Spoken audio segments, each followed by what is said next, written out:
Welcome to Glisso English. Real life stories. What would you do if you lost your job at 50 and had to compete against 22-year-olds in a tech-driven world? After 25 years of experience, loyalty, and hard work, James is suddenly laid off. Now he faces something even more difficult than unemployment: the fear of being irrelevant. In this real-life work story, you will follow his journey through job interviews, age bias, self-doubt, technology challenges, and ultimately, personal growth. This story will help you improve your English listening skills, understand real workplace conversations, learn natural professional expressions, build confidence in speaking about career challenges. So sit back, listen carefully, and immerse yourself in this powerful real-life story. This is the age gap. Let's begin. James had been at the company for 25 years. Every morning, he arrived early, stayed late, and made sure every project was perfect. He thought he was safe. He thought loyalty and experience meant something. But that Monday morning proved him wrong. "James, can we talk for a moment?" his manager said, motioning him into the office. James followed, a sinking feeling in his stomach. "What's this about?"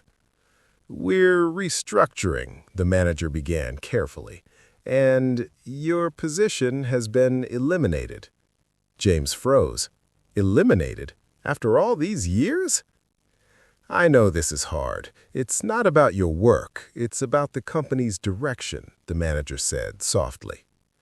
Walking back to his desk, James felt like the ground had disappeared beneath him. His office felt smaller somehow, as if the walls were closing in.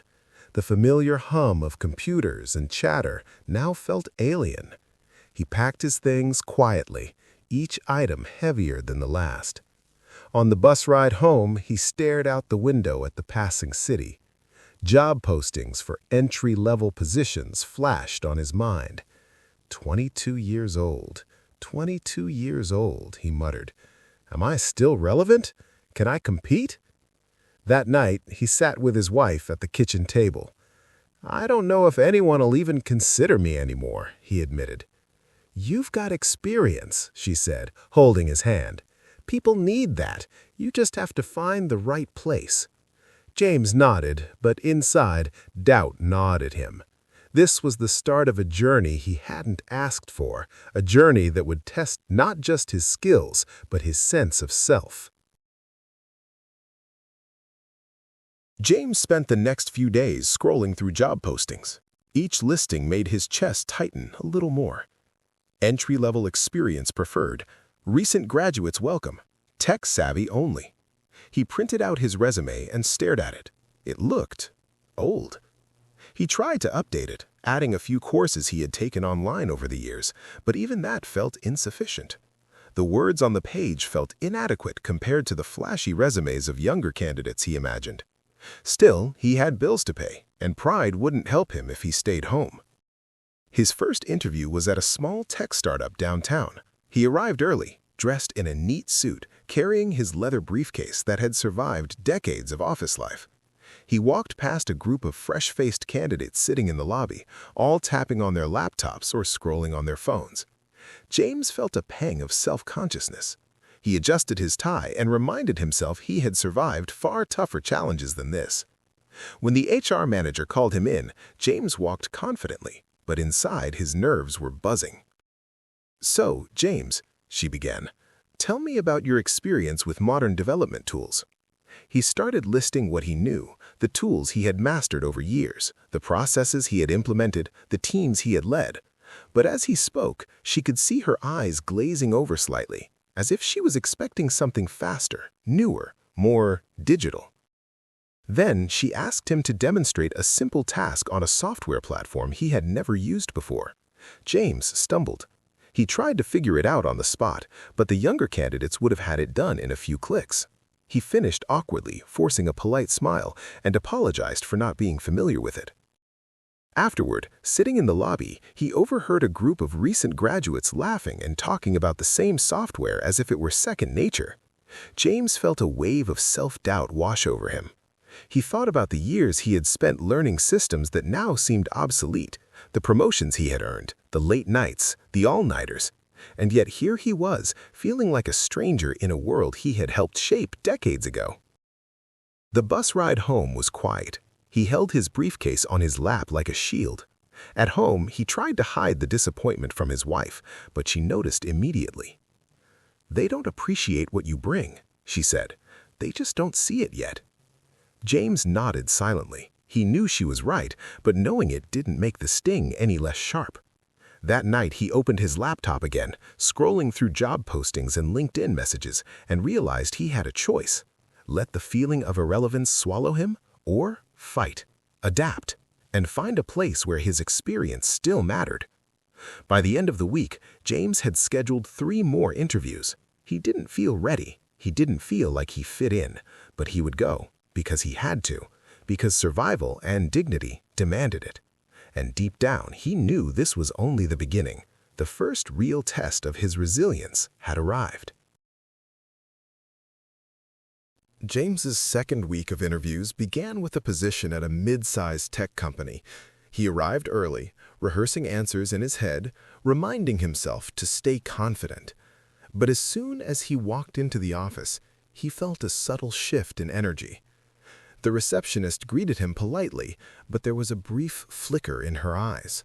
Curiosity, maybe surprise. James passed by a group of young employees chatting near the coffee machine. They looked up and gave him quick, polite nods. No one said anything, but the message was clear. He didn't belong here. His first interviewer was a team lead in his early 30s, full of energy and quick jokes. They started with the usual questions. "Tell me about yourself. What do you bring to this role?" James answered confidently, highlighting his decades of experience in leadership. But then came the subtle digs. "You've been out of school a long time. How do you keep up with new technology trends?" James felt a flash of irritation. Out of school? That was 25 years ago. But this wasn't about school. It was about relevance. And suddenly, he could feel that question as a quiet judgment. He explained that he regularly took online courses, attended webinars, and had led multiple successful projects that integrated new tools and processes. But the interviewer's smile didn't reach their eyes. James noticed how they scribbled something on their notepad, probably a mental note about his age. The next question was even sharper. Sometimes older candidates struggle with adapting to fast-paced environments. How would you handle that? James took a deep breath. "I've managed teams through rapid changes many times," he said firmly. "I understand how to adapt, and I learn new tools quickly when needed." The interviewer nodded, but James could feel the difference. His experience was respected, but somehow seen as outdated, as a potential liability rather than an asset. He left the office feeling a mix of frustration and exhaustion. Later that evening, he met a former colleague for coffee. "How's the job hunt going?" she asked. James shrugged. "I keep hitting this wall. It's not my skills, I don't know, people just see me as old." She nodded knowingly. "Welcome to the age bias reality. It's subtle. They don't say it outright, but it's there. You just have to find the companies that value experience." James left the coffee shop feeling a little less frustrated, but still heavy with doubt. At home, he paced the living room. Every rejection email, every polite, "we're going with another candidate," seemed to whisper the same thing. "You don't belong here." But as he stared at his reflection in the window that night, he remembered something his mentor had once told him. Experience isn't a weakness, it's your advantage. You just have to show them why. James didn't know yet how to do that, but he did know one thing. He wasn't giving up. Not now. Not after all these years. The road ahead would be challenging. Subtle judgments, younger interviewees, modern tools he hadn't used in years. All of it felt like a storm closing in. But storms pass, and James was determined to survive this one. By the third week, James was starting to feel worn down. The interviews weren't getting any easier, and the tech-heavy requirements of each job were beginning to feel like a wall he couldn't climb. He had scheduled an interview at a small software firm downtown. The moment he entered the office, he noticed the open layout with multiple screens, headsets, and people typing furiously. He felt a pang of anxiety. He had led teams through change for decades, but this environment was different. Fast, sleek, and entirely digital. The interviewer, a young woman in her mid-20s named Clara, welcomed him warmly. "James, great to meet you. Let's start with some hands-on exercises. We use this platform daily for our projects." James glanced at the screen. He had seen similar software before, but this was new. Different shortcuts, automated processes, dashboards he had never touched. Clara noticed his hesitation. "Don't worry," she said. "Just try your best." He sat down and began, clicking cautiously, trying to follow the instructions. The interface felt foreign. Every step required him to stop and think, while he imagined a younger candidate gliding through it effortlessly. He fumbled once, twice, then finally completed the task. Clara nodded politely. "Not bad, James. You figured it out." "Thanks," James replied, trying to keep his voice steady. Inside, though, he felt the sting of inadequacy. For decades, he had mastered systems, led teams, and solved problems that seemed impossible. But here, in this small tech test, he felt like a beginner. After the exercise, Clara asked about his experience with project management tools and analytics dashboards. James spoke about his leadership experience, the teams he had guided, and the strategies he had implemented. But he could see her mental checklist ticking. Experienced, but slower with modern tools. The ride home was silent. James stared out the window, watching the city blur past. He knew he had the knowledge, the insight, the leadership, but the tools themselves felt like a barrier between him and the opportunities he wanted. That evening, he sat at his kitchen table, laptop open, and started a self-imposed crash course. Tutorials, webinars, forums, he spent hours learning, relearning, and pushing himself to adapt. His fingers ached from typing, his eyes strained from staring at screens late into the night, but he refused to quit. "I may be slower," he told his reflection in the darkened kitchen window, "but I'll get there. I have to." It wasn't just about the job anymore. It was about proving to himself that he could still learn, still compete, and still matter. The world had changed, but he wouldn't let it leave him behind.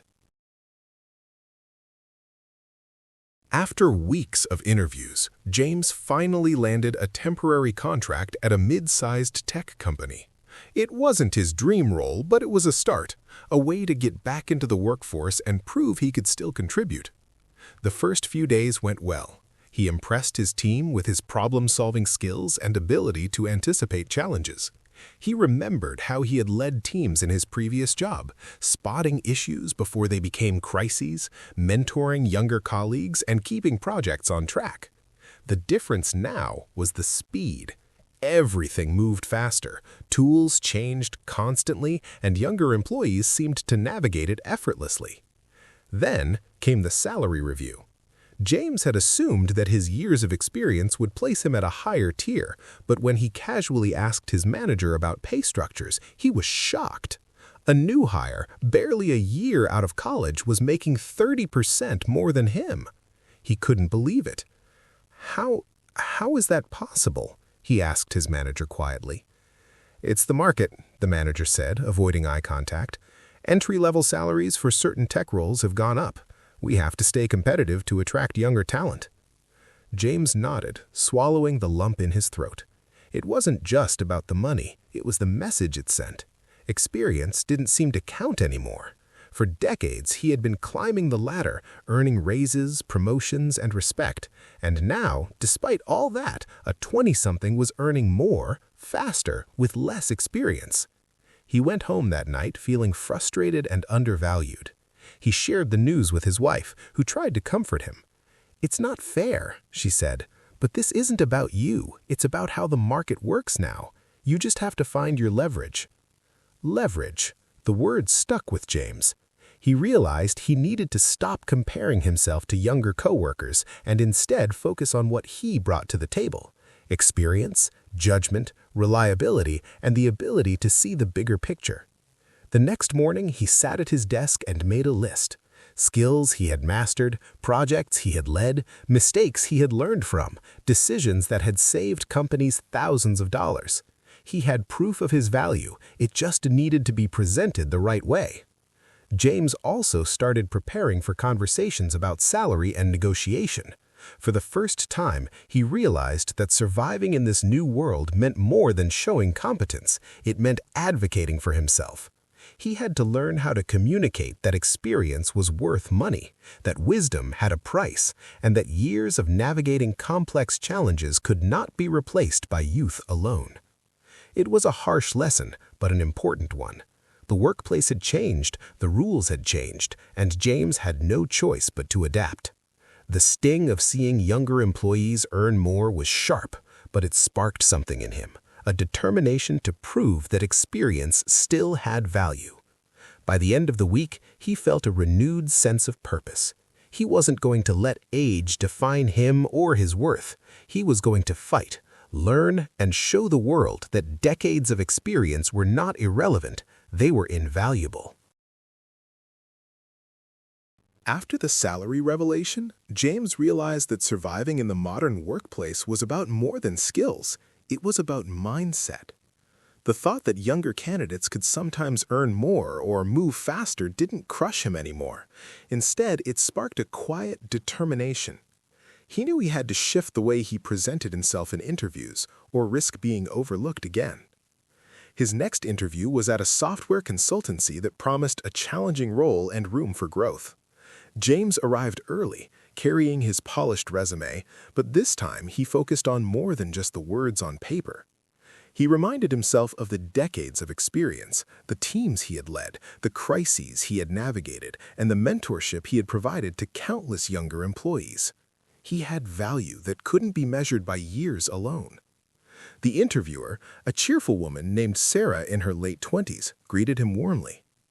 "James, tell me about yourself," she said. James started differently this time. Instead of listing past jobs, he told a story.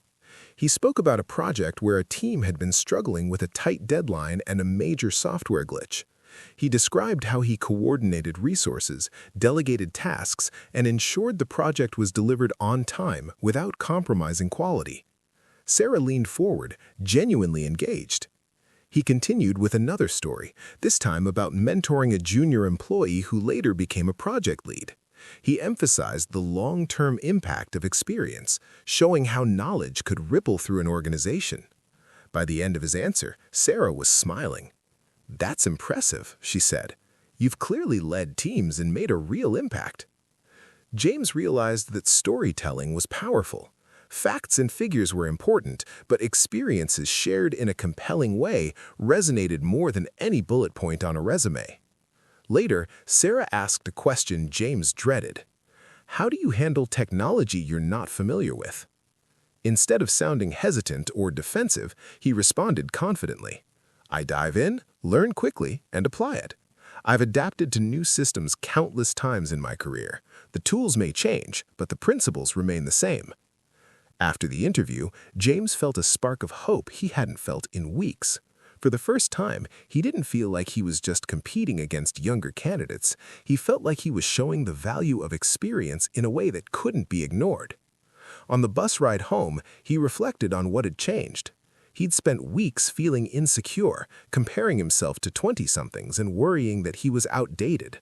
But now he realized something. Confidence wasn't just about knowing the answers. It was about owning your story, knowing your worth, and presenting it in a way people could see. That evening, James sat at his kitchen table writing down the lessons from his latest interviews. Storytelling, confidence, emphasizing impact over age, and focusing on adaptability. These were his new tools, just as important as any software or platform he had struggled to learn in the past weeks. By the end of the week, James felt ready to face the next set of interviews. He wasn't just showing up with skills anymore, he was showing up with perspective, wisdom, and a mindset that could only come from experience. And for the first time in weeks, he began to believe that he might actually have an edge in this competitive, tech-driven world, not in spite of his age, but because of it. By now, James had faced enough interviews to know that skill alone wasn't enough. Confidence helped, yes, but connections mattered even more. He realized that in this fast-moving, tech-heavy world, knowing the right people could open doors that experience alone sometimes couldn't. He decided to step out of his comfort zone. He signed up for professional networking events, joined online communities, and reached out to former colleagues. At first, it felt awkward. Walking into a room full of strangers, many half his age with laptops and coffee in hand, he wondered if he would fit in. But he reminded himself, he had knowledge, experience, and stories that younger professionals hadn't lived yet. At his first networking event, James found himself standing near a group discussing AI tools and digital project management. He listened quietly at first, then chimed in with examples from his own career. We faced a similar challenge a few years back when migrating our legacy system to a cloud-based platform. It wasn't perfect at first, but we managed to streamline workflows and train the team effectively. Heads turned. People started asking questions. James realized something important. His experience wasn't outdated, it was practical. Younger professionals were eager to hear how someone had navigated problems they only read about online. Later, he met a woman named Priya, a mid-career tech manager who had faced similar challenges returning to the workforce after a layoff. She became an informal mentor, sharing advice on how to showcase experience in interviews, how to communicate value to employers, and how to stay current with technology without feeling overwhelmed. "Don't let anyone make you feel irrelevant," Priya said one afternoon over coffee. "The world moves fast, yes, but your perspective, judgment, and leadership are rare. Learn, adapt, and connect, and you'll find your place." James took her advice seriously. He started spending mornings reading industry blogs, watching webinars, and participating in professional forums. In the afternoons, he focused on networking, sending messages on LinkedIn, attending virtual meetups, and scheduling coffee chats with people in roles he aspired to. Slowly, doors began to open. One connection led to an interview at a company seeking a project manager who could bridge teams, mentor junior staff, and implement efficient workflows.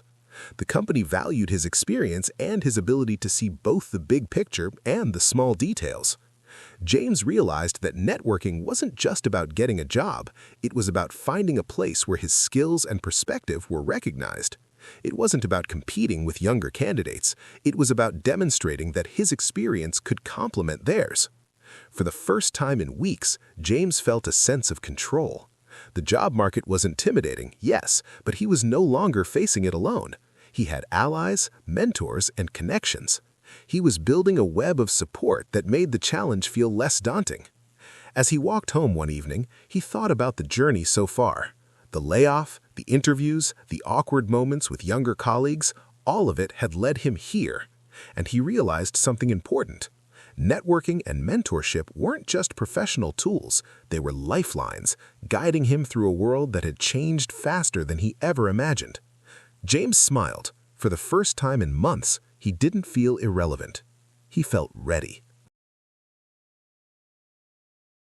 It had been nearly 2 months since James was laid off. The weeks had been exhausting. Interviews, networking events, online courses, and countless self-reflective nights. There were moments when he felt invisible, irrelevant, and ready to give up. But then came the call that changed everything. "Hi, James. This is Claire from Bright Tech Solutions," the voice said over the phone. "We'd like to offer you the project manager position." James froze for a moment, unsure he had heard correctly. You're offering me the job?" he asked cautiously. "Yes," Claire said warmly. "We were impressed by your experience and leadership. We think you'll be a great fit for our team." He sank into his chair, the weight of the past 2 months lifting slightly. Relief, pride, and a strange mix of disbelief washed over him. This was the moment he had been working toward. Not just to find employment, but to prove to himself that age wasn't a barrier. The next few days were a whirlwind of paperwork, discussions about start dates, and conversations with the HR team. When he met his new colleagues for the first time, he felt the nervous energy again. Many of them were in their 20s or early 30s, typing rapidly on their keyboards, discussing software updates and project sprints. But James held his head high. He had earned this, and he wasn't going to let self-doubt creep in. His first day on the job was a mix of orientation and hands-on work. He quickly realized that Bright Tech valued his ability to see the big picture. While younger employees were brilliant at coding, designing, and running analytics, James had the experience to anticipate bottlenecks, organize teams efficiently, and mentor those who were still learning. During lunch, he overheard a few of the younger staff joking about deadlines and tech frustrations. He smiled quietly, remembering how he had once been in the same position.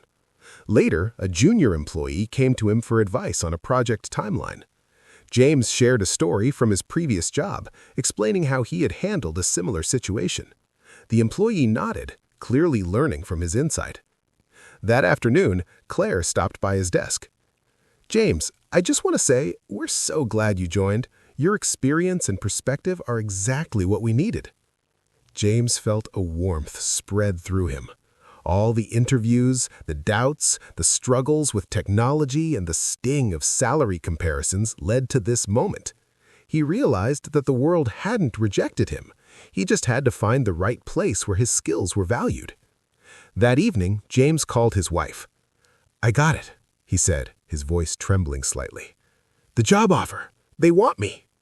There was a pause on the line, then her voice full of joy. "I knew you'd get there. I told you experience counts. You just had to find the right people who saw it." James hung up and sat quietly for a few moments, reflecting on the journey. It hadn't been easy. Every interview, every awkward moment, every feeling of irrelevance had tested him. But he had learned something important. Resilience, adaptability, and confidence could carry him through challenges that seemed insurmountable. He went to bed that night feeling something he hadn't felt in weeks: hope. Not the fragile hope of wishing for something to happen, but the strong, grounded hope that comes from proving to yourself that you can still matter, still contribute, and still thrive, even in a world that sometimes feels designed for the young. James's first few weeks at Bright Tech were both exciting and challenging. The office was bustling, full of energy, and often moved at a pace that initially left him feeling breathless. Meetings were fast, decisions were made quickly, and new tools and software updates seemed to appear overnight. At first, he worried he might be overwhelmed, but then he reminded himself why he was here. On his first day leading a project, he noticed the same patterns he had seen in every team he had managed before: missed deadlines, miscommunications, and frustration over unclear priorities. Unlike some of his younger colleagues, who saw only the immediate tasks, James could see the bigger picture. He organized the workflow, clarified responsibilities, and even suggested small improvements in their software processes. By the end of the day, the team was already moving more smoothly. It wasn't just the work that made him feel valuable, it was the reactions of the team. A junior employee who had struggled with deadlines smiled and said, "Thanks, James. I get it now. Your way makes so much more sense." Another remarked on how his approach to planning saved them from a last-minute crisis. James also made a conscious effort to keep learning. Each evening, he spent an hour reviewing the tools and systems the team used, experimenting with new features, and asking questions. Slowly, the initial discomfort with modern technology faded. He realized that experience and adaptability could coexist. He didn't have to be a tech wizard overnight, but he could learn while applying his knowledge strategically. One afternoon, the team lead pulled him aside. "James, I want to say, your perspective is exactly what we needed. You bring a balance we didn't even realize was missing." Hearing this, James felt a deep sense of validation. All the layoffs, the fear, the self-doubt, and the frustration of seeing younger coworkers earning more, and yet here he was, not just surviving, but thriving. He had adapted, learned, and found a place where his experience was not only respected, but essential. He knew the journey wasn't over. Challenges would come and technology would continue to evolve. But James no longer felt irrelevant. He felt capable, valued, and ready to face whatever came next.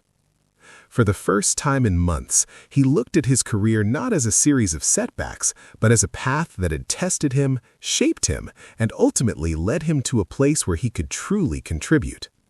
James smiled as he closed his laptop. The new path wasn't easy, but it was his, and he was finally embracing it.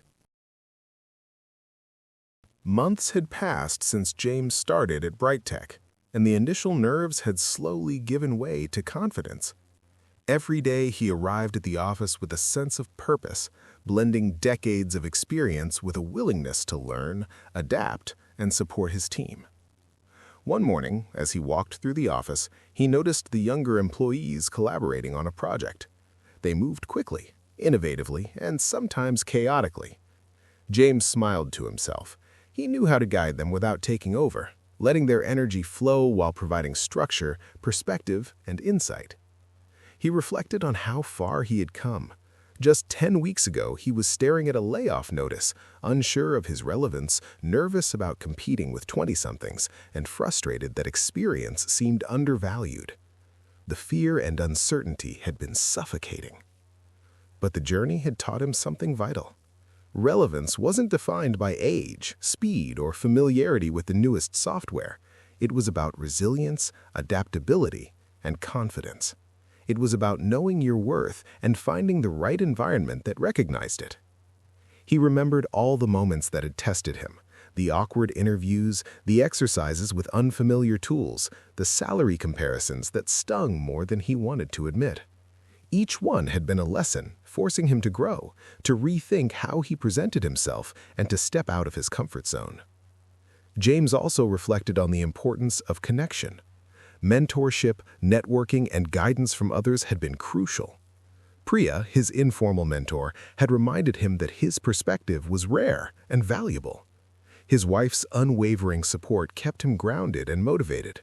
And even his younger colleagues, initially intimidating, became collaborators and learners who appreciated what he brought to the table. One afternoon, during a team meeting, a junior employee turned to him and said, "James, you make this process so much easier. I've learned a lot from watching how you manage projects."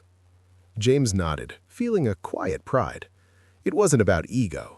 It was about contribution, about proving to himself that experience had weight, even in a world obsessed with speed and youth. That evening, he sat at home thinking about the journey from fear to confidence, from irrelevance to purpose. He realized that life's challenges often disguise opportunities.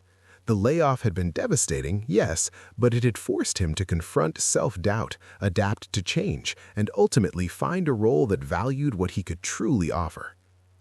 James knew he would face challenges ahead. Technology would continue to evolve, workplaces would continue to change, and new competitors would always emerge. But he no longer feared these shifts.